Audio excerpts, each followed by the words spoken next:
very young age, like a lot of young black men that saw martial arts movies, Bruce Lee, Walter Jones, doing martial arts with Power Rangers Super Sentai. Kamen Rider. Like, these were things we grew up on, and instead of getting mad about it, we learned how to do certain shit. I could go into this. I care more about this than how he lost his finger. About reveals why he quit Power Rangers, as an example. Favorite show in a Black Ranger, that was my favorite Ranger, man. So had to bring you on, man. Hey, man, I appreciate it, bro. I was the first black superhero on live action TV. So it was kind of a big deal. There was like, when I... So, to this generation, I'm going to give you some context. Even though I grew up reading comics to some degree, not a big degree, but some degree, I read about T'Challa. And that was not my hero necessarily like some young kids today, where their first black hero was Black Panther. Mine was more like Static Shock. Mine was Walter Jones. Mine was Blake Man as a joke, which I'm a brand we play after I do this because that's funny. Those were people that I idolized at the time. You can be a fucking dweeb all day and you don't have to idolize street shit ever. We could talk about that shit all day. That is not the essence of black people. We are musicians. We are entertainers. We are doctors. We are botanists. Our ancestors created and invented things, which I'm going to randomly talk about in a few. I'm going to do my dweeb off because now I'm like, oh, that's what I want to talk about. I just remembered. We have people that created things that will never get legal patents because they were built and made during a time where other races could claim it before we could on paper. There are things that some of our ancestors made that you're an inheritor of. You should literally own a company you know of. Multiple companies, in fact. Not a lot, but a few. You can call them dynasty heirs that invented devices' initial creations, and they ain't getting their bread because their ancestors didn't own shit. And they weren't smart enough, let alone had the ability to be a man in that society. We come from an era where my grandparents could still tell you they couldn't go to a dentist, nigga. They had to go to a vet. The same way that some of the Jews could tell you about World War II still today, not many left yet, unfortunately. A small few left now that can recant and recall World War II or even old enough to remember it. I got grandparents that could tell you they didn't go to the dentist, nigga, in the States anyway. I got relatives in the Caribbean, European countries, all over the globe that could tell you black, mixed, whatever, they went through racist shit. They could not go to the dentist. They had to go to a veterinary. You know how embarrassing it is to tell somebody that? And they had to take it. I got great grandparents that if they were here today, they could tell you that. They couldn't go to the dentist, nigga. They had to go to the vets. You know how scary that is to tell somebody still? Oh, but we different because you don't have to. Nah, fuck all that. My grandma can still tell me that shit. My grandpa can still tell me that shit. Fuck all that. And now in the future, whether they were full or mixed, if I had children, which, knowing me, I ain't going to even answer that one. They're going to have to know anyway. That is what your great to your grandparents dealt with. So in the general sense, your grandfather had to deal with some shit. With or without a connect. Read between the lines. I'm not going to go into detail about that. That's how deep the rabbit hole goes. You can have black wealth. That's what they don't tell you about with systematic and economic empowerment and oppression. We can be empowered, own airlines, I'm not even going to mention the person I'm talking about, but that's how a rabbit hole goes. We could own airlines. How come we could own airlines in schools and our history books and we read into it and then they're gone? How can we have highly educated black men that have curated and pressed most forms of music, entertainment, and science, and they are not getting the credit for it? Why is that? I don't want to be a douchebag, but I'll randomly bring up music. Why the fuck is Michael Jackson a talented artist, but if a person of a certain credit ancestrally or a grandparent talks to you about his music, they might tell you about how some of his greatest hits on Thriller, musically, sonically, even R&B, weren't from him. It was from a British man that wrote his music. Why would they tell you that? Is it because he owned his own masters yet? Did he own his publishing yet? Because there's a British nigga on that's the composer that's considered to own that song and says he wrote it. But is it true? Michael's not here no more. Did he write it? Do I believe he composed it? Absolutely, I believe he composed it. British man? Phenomenal, composers back in the day. Are you serious?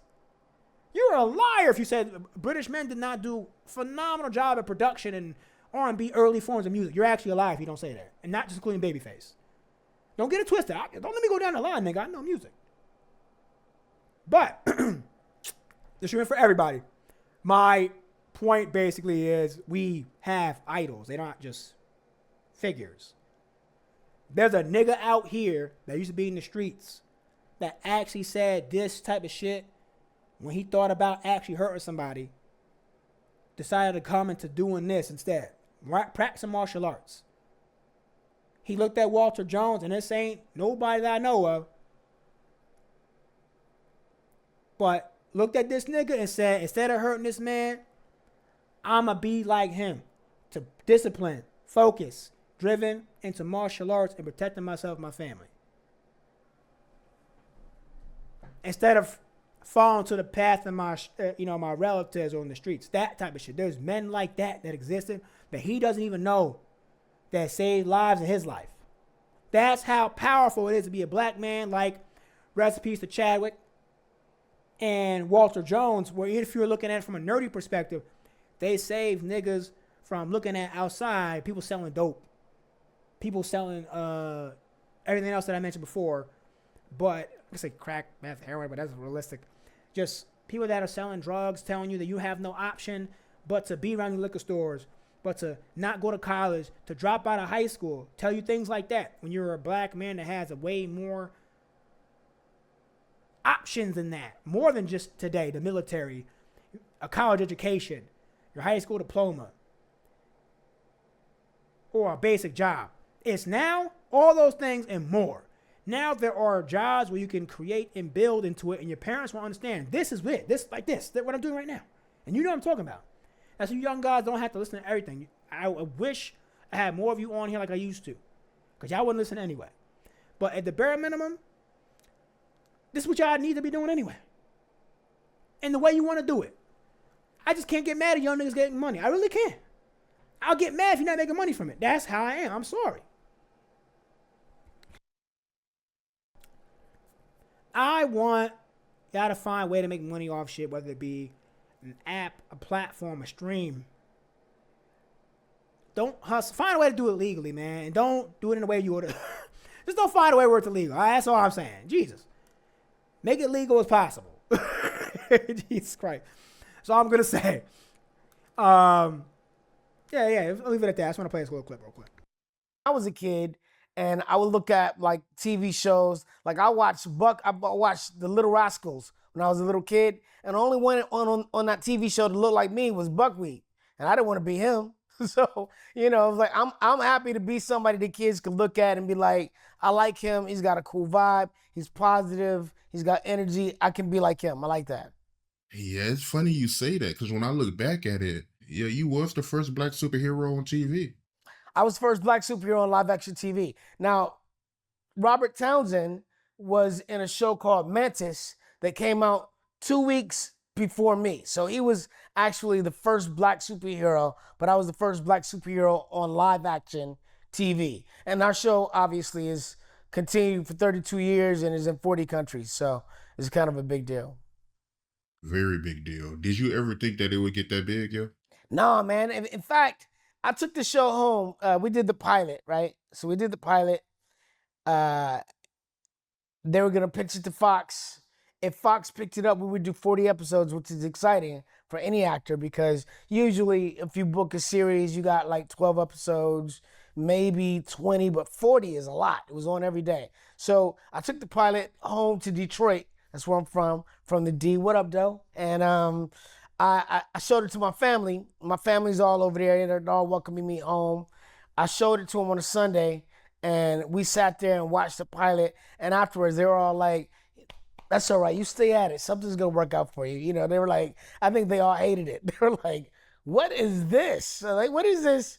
What are putties? Why are they talking? What is all that? You know, you're trans like you're morphing into a mastodon. That's so strange.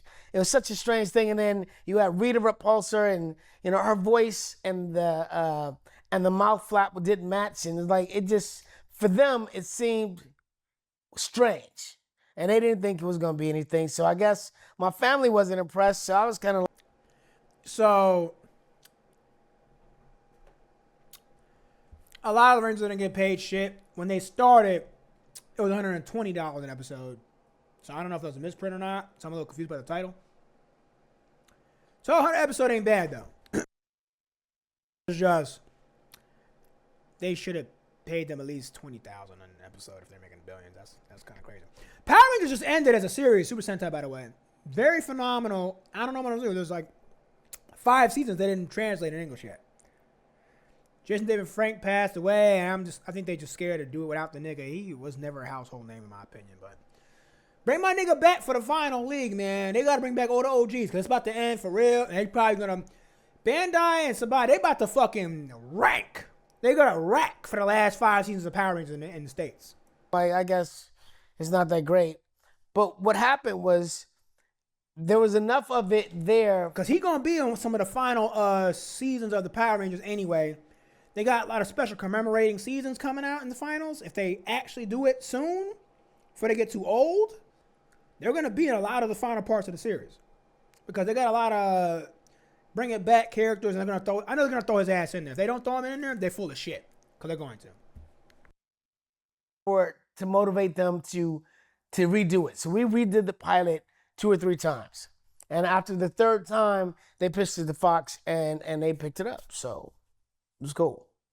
Yeah, I saw where you said that y'all was getting paid $1,200 an episode.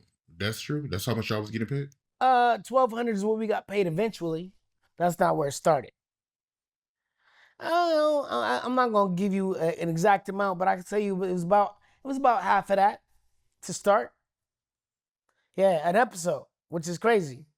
You know, it's like we did the whole first 40 episodes, which turned out to be 60 episodes, and then we start shooting the second season, and you know we got a little bit of a raise, but it wasn't much, and not for a show that made $1 billion in the first year, and that's the #1 kids show in the world. I remember the producer came downstairs. I was sitting next to Austin, the Red Ranger, and he said, "Congratulations, guys. You are the #1 kids show in the world." And we looked at each other like, wait, did he say the world? I didn't even know it was in the world. I didn't know it was in 40 countries. I didn't know it was all over the place, you know, and the toys were selling out before the TV show even came on. I mean, the parents were like spending the night. That is why when you do a kid show, and this is the lesson they need to start telling people about, from a marketing standpoint. When you sell a toy, you sell a product, you're merchandising and selling and marketing, and your face is involved in it, you need to copyright your shit when it involves you becoming a mascot. That's how they a lot of kid show hosts and characters like always quit because they didn't get good contracts back in the day, especially if you're black. So he talking about basically getting scammed in the industry. A lot of them got scammed because they were young. And if they had a real contract with the company, basically, they would have bare minimum got $20,000, like I said, an episode. They didn't have a good contract, and they could have renewed contracts, got a better payout.